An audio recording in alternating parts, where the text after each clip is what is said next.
I'm here because I am a roaring lion crying out righteousness. What I want to say about don't quit, the victory is still available. In fact, not only possible, but available.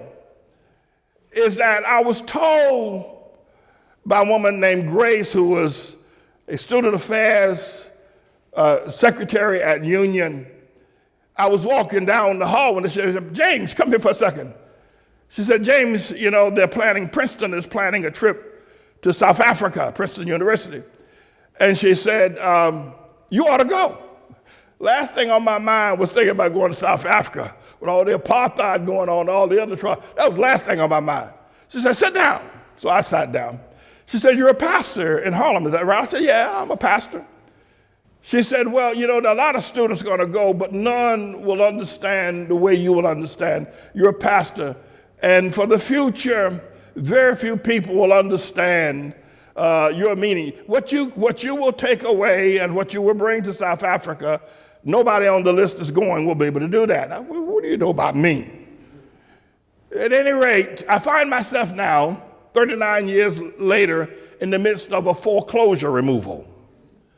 I find myself in something far worse than that. I find myself in the midst of a gentrification and a takeover of a community that I love, that my grandmother loved, that my ancestors loved, called Harlem, that has been forced removed, if you will. That the people have come up here with their, if you will, sellout politicians like Al Sharpton and David Dinkins, and a whole lot of community board members with black faces but with pinched nose, and they've sold out this beloved community. And they have forced the indigenous people into squatter camps or into shelters, where you got women and children living in shelters today in unprecedented numbers.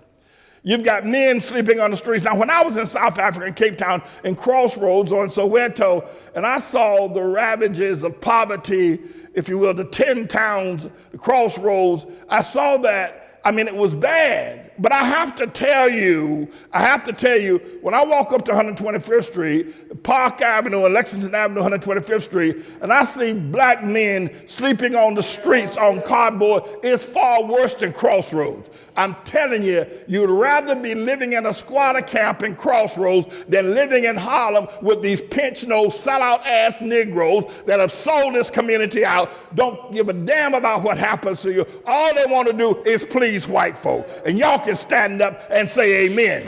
You can stand up and give God the glory. And now, so don't talk to me about racism. You don't have enough knowledge. You don't have anything to say to me about racism.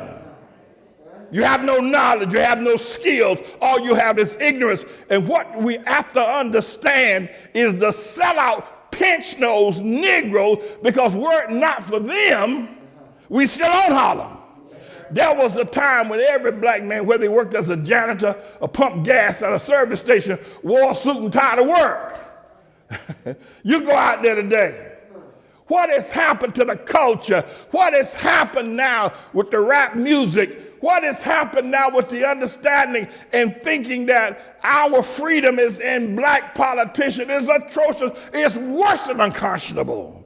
So from my perspective, because you don't know nothing, and you can't talk to me, but from my perspective, when I look at the likes of what's happening now, imagine the depth of my pain. Imagine the depth of what I see in what is now known as black people who don't want to have anything to do with anybody like me.